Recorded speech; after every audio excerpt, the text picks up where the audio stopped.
A Gurgel foi a marca brasileira com maior sucesso no mercado nacional e foi uma das pioneiras entre os carros elétricos. E nesse vídeo vamos te mostrar como essa empresa surgiu e por que ela faliu. Mas antes de começar o vídeo, já peço para você deixar o like, se inscrever no canal, ativar o sininho para notificações e vamos para o vídeo. A Gurgel foi fundada no dia 1º de setembro de 1969 pelo falecido engenheiro mecânico e eletricista João Augusto Conrado do Amaral Gurgel, que sempre sonhava com um carro genuinamente brasileiro. Gurgel começou produzindo karts e mini carros para crianças no começo dos anos 60, quando tinha uma empresa de luminosos. E ele sempre teve o desejo de produzir um carro nacional. Depois de acumular experiência na produção de artigos plásticos, karts e carros de brinquedo, ele decidiu dar um passo adiante e criar a Gurgel Indústria e Comércio de Veículos. Apesar de estar entre um dos maiores mercados da indústria automotiva do mundo, o Brasil atualmente não conta com montadoras que sejam 100% nacionais. E na época de Gurgel, isso também não era diferente. Sendo assim, Gurgel dedicou toda a sua vida em realizar o sonho do carro brasileiro. E depois de muito trabalho e dedicação, ele conseguiu. Lançou então o BR-800, o primeiro carro completamente brasileiro. No entanto, devido a algumas alterações governamentais que afetaram diretamente a empresa de Gurgel, ele não pôde ir em frente. Quando João tinha somente 23 anos e estava se formando em engenharia, ele apresentou para o seu orientador do seu trabalho de graduação o projeto de um carro de 2 cilindros, que foi batizado de Tião. O professor então respondeu com uma frase nada motivacional: "Carro não se fabrica, se compra." Mas Gurgel não acreditava nisso e confiava em seu sonho de produzir carros em território nacional. E essa frase dita por seu professor fez com que o jovem acreditasse ainda mais no seu sonho. Dessa forma, como trabalho de conclusão de curso, Gurgel apresentou um guindaste. Após se formar, Gurgel foi para os Estados Unidos fazer pós-graduação. E nesse período, ele trabalhou na fábrica General Motors, a GM, como projetista. E ao voltar para o Brasil, João Conrado abriu a Homoplast Moldagem de Plásticos, com a intenção de contribuir com a cadeia de autopeças nacionais. Nesse período, ele desenvolveu diversos projetos, sobretudo com carrocerias de fibras de vidro. Depois de realizar alguns projetos, Gurgel estava pronto para realizar o seu maior sonho de fabricar carros totalmente nacionais. Então, o empresário pegou todo o dinheiro que poupou durante os anos e, com a ajuda de alguns investidores, ele conseguiu abrir a sua empresa, que inicialmente fabricava karts e carros para crianças. E no ano de 1969 foi fundada a Gurgel Motores, que tinha como objetivo fazer automóveis totalmente brasileiros. E dessa forma, seu primeiro carro foi chamado de Ipanema. O Ipanema ele tinha uma carroceria de plástico com fibra de vidro, capota de lona e motor da Volkswagen. Um pouco depois, no ano de 1973, foi lançado o Chavante XT, posteriormente nominado X12, e por fim chamado de Tocantins.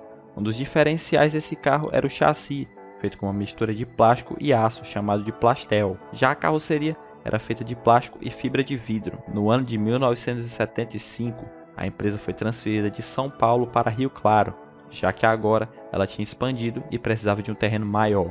Nessa mesma época, Gurgel começou a pensar em um carro elétrico e no ano de 1979 a empresa participou de um dos eventos mais importantes do mundo, que é o Salão de Genebra. Por pensar em carros elétricos, Gurgel estava à frente do seu tempo, dando entrevista e levando seu carro elétrico em grandes programas de televisão, como o Silvio Santos, por exemplo. Quando o mundo passava pela crise do petróleo, Gurgel ficou com o projeto dos carros elétricos, mas não abandonou completamente os carros a gasolina.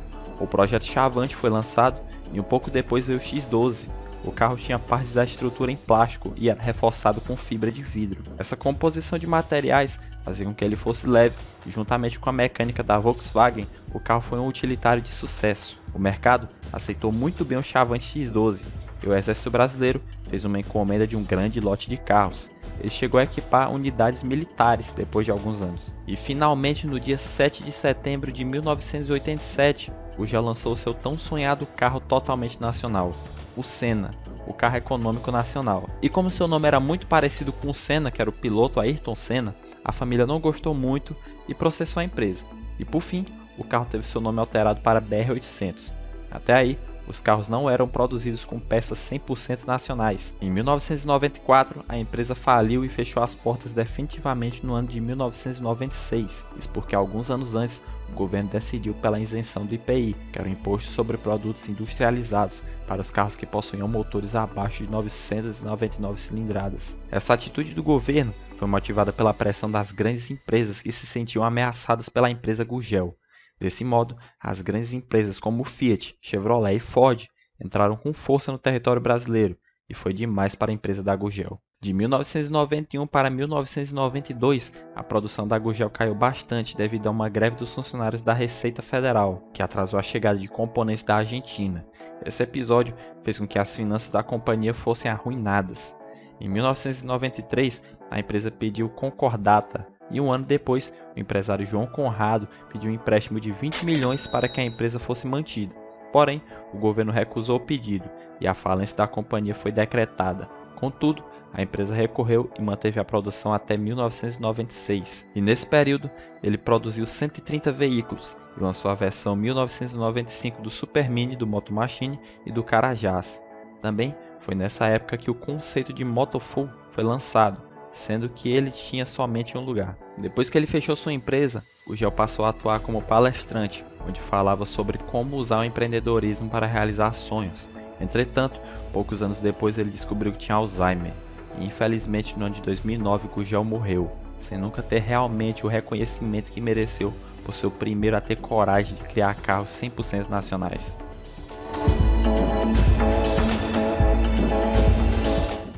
O registro da marca Gurgel no INPE expirou em 2003.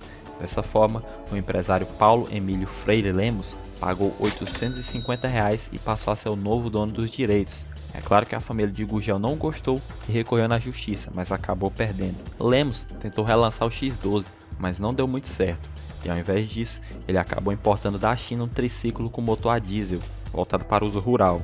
Atualmente, a empresa com o nome Gurgel funciona somente como uma importadora de triciclo a diesel, chamado TA01. Bom galera, isso foi um resumo bem resumido da história da Gurgel, como ela nasceu e como ela acabou falindo, graças ao Brasil que não quis ajudar João Gurgel no tempo que ele estava querendo fazer uma empresa de carros nacional, o que seria muito importante para a indústria automotiva brasileira, pois como todos sabem, os brasileiros são apaixonados por carros. Beleza que naquela época os carros da Gurgel também não eram mais conhecidos por ter a grande beleza, mas toda empresa tem o seu começo, e talvez se a Gurgel tivesse viva até hoje, ela seria uma empresa de carros bem bonitos e carros muito bons para o consumidor brasileiro. Esse vídeo fica como uma homenagem a João Gurgel, que foi um homem que ousou sonhar nesse país. Bom galera, esse vídeo vai ficando por aqui. Se você gostou, deixe seu like, se inscreve no canal, ative o sininho para notificações e até o próximo vídeo.